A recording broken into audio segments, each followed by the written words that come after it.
Hi. Hi, Kaylee. Hi. You know, Kaylee, I just want to say, before I record this, you put that so well.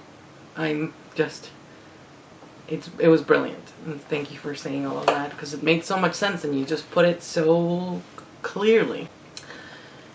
As far as doubts, I mean, I think everyone has doubts, regardless of whether or not they're transsexuals or transgenders or genderqueer or any sort of umbrella term. It's very hard to transition regardless of anything else. It doesn't matter if you're, old or young, rich or poor, there's always difficulties. So transitioning is always really hard. Since I came out, one of my co-workers approached me and has been slowly trying to dissuade me from transition. He's very religious, and he had something about himself that he was very uncomfortable with, and he proceeded to try to change it. And once he changed it, a lot of difficulties arose, and he's been very disappointed and angry about it for a long time. He was trying to talk to God to ask him to take it back, to undo the changes that he had tried to place on himself in order to fix what he assumed was wrong with him, which he later found out wasn't a problem. Now, his issue was primarily a physical one. It wasn't entirely an emotional one. There was an emotional component in his disappointment, but it wasn't something where he felt completely wrong. It was... I feel when he talks about it, which he's very afraid to do, and so I feel sad for him, but I wish he was braver, but it's his journey and his cross, and I can't really do anything about that. But when he talks about the problem that he's trying to compare to transition, I feel that there's not much of a comparison. It's like a mountain and a molehill sort of problem. One is, in a sense, a vanity issue, and the other one is not. So he tells me, don't have any surgeries, because if you're disappointed, you can't go back. And I don't feel that the issue with my top and the issues with, let's say, penis envy, and how they relate to me as a person, and how I feel like an alien in my own body, I don't think they're on the same scale. But I don't think that feelings of doubt or disappointment or whatever are limited only to transsexuals. Lots of people get plastic surgery to fix imperfections in their body that they perceive, whether or not anybody else perceives them. Some people go to great lengths and great expense to do so, to completely rebuild themselves. But these seem like an issue related to vanity. I don't believe that transsexualism is an issue related to vanity. Now, speaking about doubts, I didn't know that I was trans until recently. At least I wasn't allowing myself to put 2 and 2 together and do the math and get to 4. I had a lot of excuses and a lot of wrong results, and a lot of soul searching and a lot of trial and error in order to get where I am. When I was 16, I felt hugely inferior to my elder sister. She is perfect, according to the rules, tenets, and so on that my parents sort of expect. She's a missionary. She's incredibly hardworking, though not the smartest person. She certainly makes up for it with enthusiasm and follow through.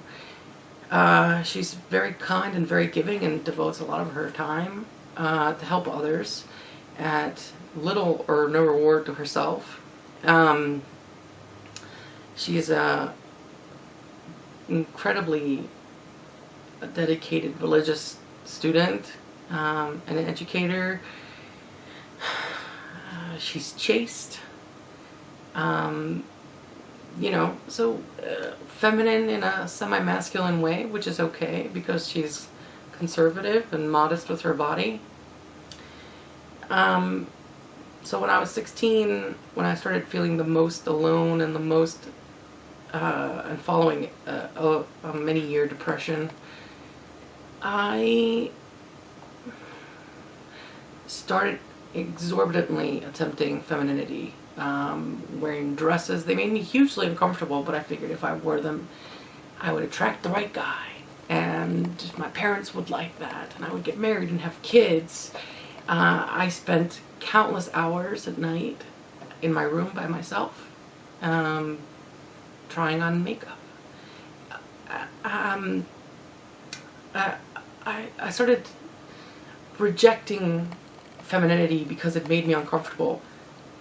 And so I would attempt counterculture. There's, presentation styles such as mohawks and piercings and tattoos. And as I got heavier, for other reasons, it just made everything harder. But getting fat was also a safety. If I was fat, men wouldn't find me attractive, and I wouldn't have to follow through with the stereotypical demands of femininity in a conservative Catholic household. So I found all these ways of sort of avoiding the issue, and while at the same time trying desperately to fit into a tiny box that just would never fit me. When I finally, for years, it wasn't just my gender that I had to hide, or it was my sexual orientation. It was my lifestyle, my religion, my political views. I lived my life not to rock the boat. So when it came to the point where I had to come out and I had to do something about it, and after realizing that every time that someone called me sir, something inside my spirit jumped for joy.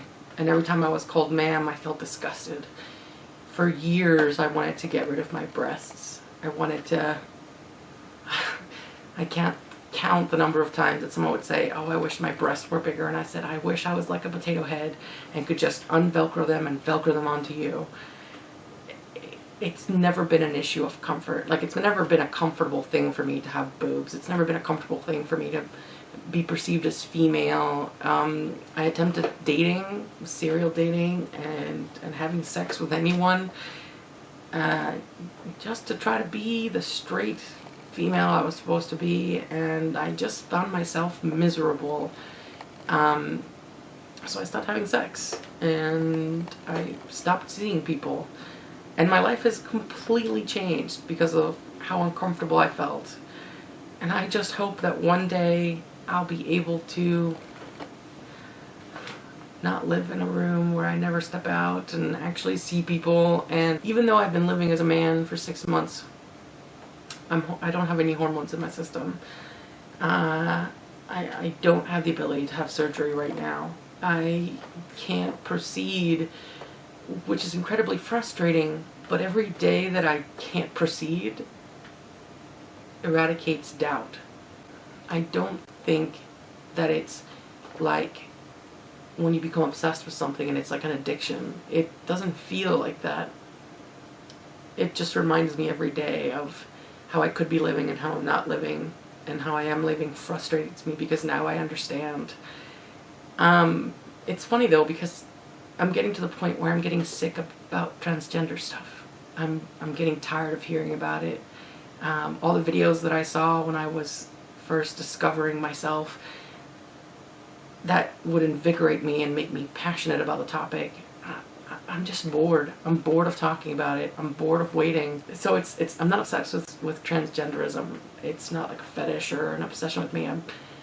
It's just a fact, and I want to get it on and get on with it and move on and just leave it behind. I'm just tired of hearing about it. A friend of mine who's also transgender happened to be walking around when I was leaving work today with their friends, and their friends kind of made the assumption, oh, you're a transgender just like so and so, and one girl came up to me and was like, so my name is so-and-so, and my gender preference for pronouns is blah, blah, blah. And I was like, I don't care. I'm a person, you're a person. It doesn't matter. Can't we just be people? Can't we just let this whole gender thing just go? Can't it just not be a thing? Can't we just be people? Is that so hard? It doesn't matter that I'm trans? No, it's my life. This is me. I'm gonna hopefully get my breast removed, then life will be easier for me, but your life isn't gonna change. When I look male, you'll call me male pronouns, and we'll all live happily ever after and move on, you know? Like, I'm kind of getting sick and tired of it. Like, enough is enough. Can we just, I got it. I know the information. I feel good. Let's just drop it. Let's just drop it. I'm not an alien. This is not something weird. We're all humans. If so-and-so can get plastic surgery, and so-and-so can have Botox, and so-and-so can dye their hair green, what does it matter what my gender is? Like, aren't we in the future? Isn't this the future now? Shouldn't this not be an issue? Anyway, doubts. I had them. They're leaving. My only doubts now is what if I will ever be able to do this.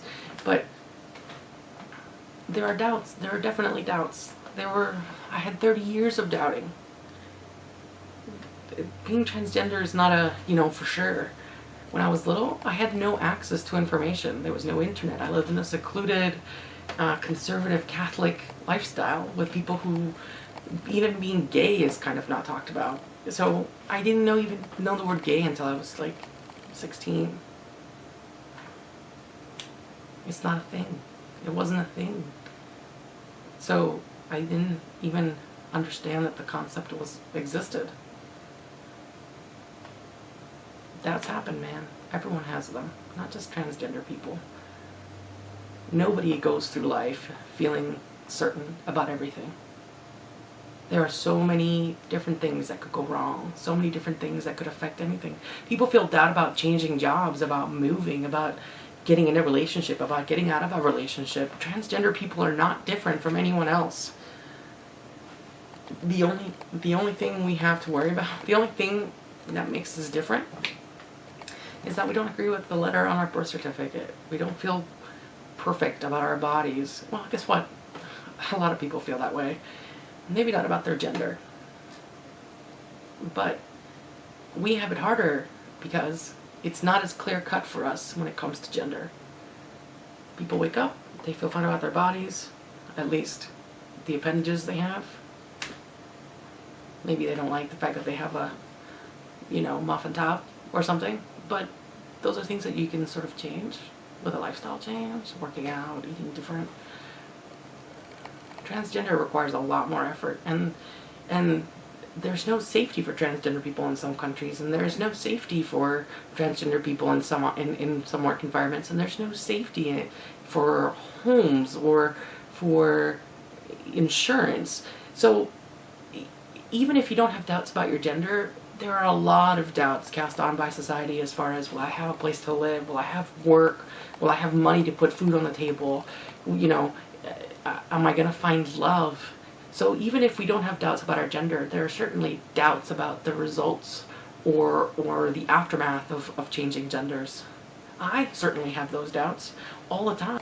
Part of the reason why I went back in the closet for a year is that I wasn't even sure. I'm alone now, but I worried so hard about what would happen if I transitioned and I was alone forever. As a woman, there is some chance that I might find somebody.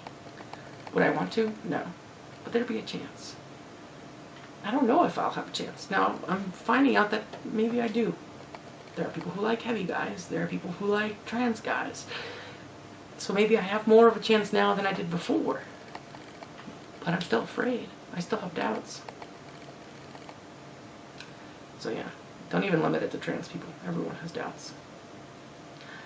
But I wonder, so you can be certain about your gender. Some people are, but not everyone is. And there are people who are sure at one point and then it changes. There are multiple transitioners. There are detransitioners. No one is sure of anything, really, ever, all the time. Why do we have to put stress on ourselves about whether or not we're sure about our gender? You might turn 90 one day and suddenly decide, I want to go back to being a woman now. Or I want to go back to being a man now. Or maybe I'm just not going to have a gender. And that's okay. It doesn't matter. It's your life. Live it. Be happy. If having boobs and a penis makes you happy, do it. If having estrogen in your body and a dick makes you happy, do it. You're you. I'm me. What you do doesn't affect me. And if I don't like what you do, whatever. There's no rules. There shouldn't be rules. There are rules, but there shouldn't be rules. Be afraid, but be brave. What's the worst that could happen? You know? And don't let anyone tell you that you have to do one thing or another. It's not about them. It's about you. And everyone's values are different. And maybe you can teach the people who are naysaying something by doing what you do and being brave about it.